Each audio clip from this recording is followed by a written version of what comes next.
Okay. All right. Video number 2. Do. We are doing. Yeah. Okay. Yeah. You talk. We're going to go ahead and start looking at our chart, and I'll show you kind of the items that I have come up with and kind of orient you a little bit to astrology. So here we go. I'm the cameraman today. Let's go here first. Okay. So this little creation is... You have the whole chart in it right now. Awesome. Okay. This is the basic astrology. We're going to call it the wheel. Okay. And it's made up of houses, which are, think of as areas in your life. Okay. And we start out on house number 1 is over here. And that's kind of your ego self. It's the first house. It's kind of where you're born, and is I love the little tagline, I am. So that's kind of what house 1 stands for. And then we go from house 1, 2, 3, 4, 5, all the way up and back over here to 12, just like on a clock, only it's backwards. Yes. It's counterclockwise. So I'm a little dyslexic, so sometimes this is kind of hard for me, but then you'll see that it's divided into these little rings. All right, so each one of these rings that you see here is going to carry a different kind of quality. So within that first ring, you're going to find the positive and the negative, and that stands for feminine or masculine. The positive is for masculine, feminine is the negative. In the next ring is what we call the quality. So each house and zodiac sign as well, which in house 1, you'll see in this ring here, is Aries. Aries is the first sign in the zodiac, and it's in the first house. And it is also ruled, or the ruler of that house is the planet Mars, which is very masculine, very, very male. Cardinal, so down in here, we have 3 different qualities. We have cardinal, fixed, and mutable. A cardinal sign, and you can kind of picture it as like at the beginning of a season. So we're coming in fast, we're coming in strong, we're leading the way, I like to use the word way shower. Then as we get kind of in the second part, in the middle part of the season, we call that fixed, because, so think about, in the beginning of spring, we got snow days, we have warm days, we have windy days, we have calm days. It's kind of a little bit of everything. But once you get more into the middle of spring, things kind of settle down and remained kind of fixed. We don't have any more snow. It's not necessary. It's not really getting hot yet. It's just kind of that calmer kind of weather. And that's where your Taurus sits. Love the Taurus. And then as we get into the next house, the third house, it changes to mutable. Mutable means it can kind of go either way. And think about kind of the end of spring, beginnings, and it hasn't quite become summer yet. So some days we're going to have very springy, other days it's going to start getting really hot. So it'll kind of go back and forth. Okay, so that's the quality of the house. That's what that represents. Then right under it, we're gonna have the different Elements. Okay, and I love the elements. Me too, and you're pointing at my favorite. Fire. Fire is very creative. It's really hot. It's really very powerful. Earth is one of my favorite elements. Just think of earthy water, roots. And then we have air, which is going to have the quality of thought, typically goes with air. And then we have water, which typically goes with emotions. This is an interesting house. This is house number 4. Many of the people in my life kind of belong from this house, is kind of where they're coming from, even though it's going to play out somewhere else. For example, Siffany is a Cancer. She was born under the Cancer sign, but I believe on hers, we'll look at it later, kind of where it plays out, because this is the natural placement, but when you're born, it's going to be somewhere else on the board. Okay, so keep that in mind. So Cancers, they're the planet or thing in the sky that kind of is the quality in that house, and within under the Cancer sign is the moon. The moon, we can kind of view it as kind of emotional. As a Cancer, they're very protective of their shell. But I see the moon as my guide because I go to see family overnight. I take overnight drives, guys, and you have no idea how amazing it is when like half of what you see is just a giant moon off in the distance starting to rise, and it's taken up like 70% of your view. I mean, we chase the moon. It was one of the coolest things. Cool. She guides me every time. She's always there for me to follow home whenever I go. So, yeah. Awesome. And she just happens to rise and set in the right direction, so it works out. Oh, cool. Yeah, we used to be very guided by the stars and the moon, and we're kind of disconnected from that now, and in the way our lives are nowadays. And I think it's cool that I'm Cancer, and I literally let the moon guide me all the time. Mm-hmm. Very good. You Cancers in particular, they're very connected to the moon, and so they're going to be under those energies are going to affect them a little bit more than maybe others. But the moon and Cancer hang out in what we call house 4, which is our home life, our family, and they're all about I feel is the best way to, in the shortest amount of words possible, is a great way to describe Cancers. And they are also very empathic. So they're the empaths on this chart. So that's just to kind of orient you to kind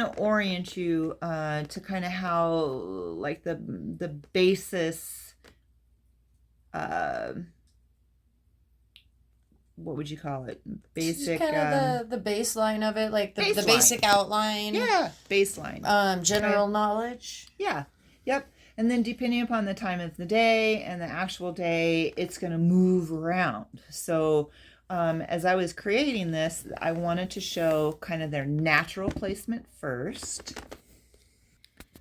And that's this. And then I want to kind of, here we go. And you can kind of have a look.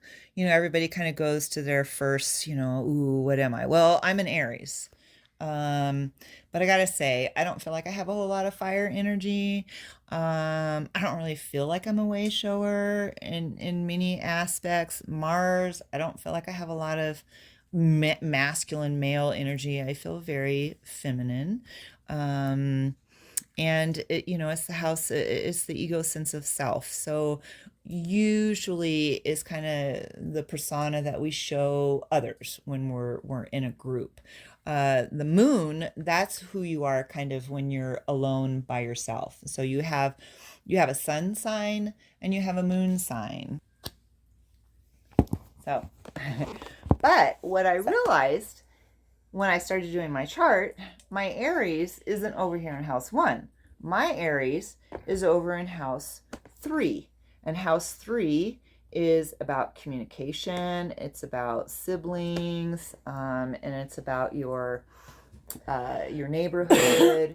And when I look at that, I understand a little better. Sorry, I had to reposition. This is where I play my stuff out. This is where Aries comes to the forefront, okay? I'm not so much this all the time, but I am this when I'm in this area and when I'm in this area. So I've learned that because I used to look at Aries like, I'm not an Aries. I don't know how I was born into that sign. It makes no sense.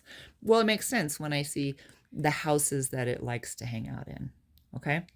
So, then if we move over here, this is what I've created to kind of help people to kind of their takeaway. So I've broken it down into the different pieces and parts that I really want someone to hone in on.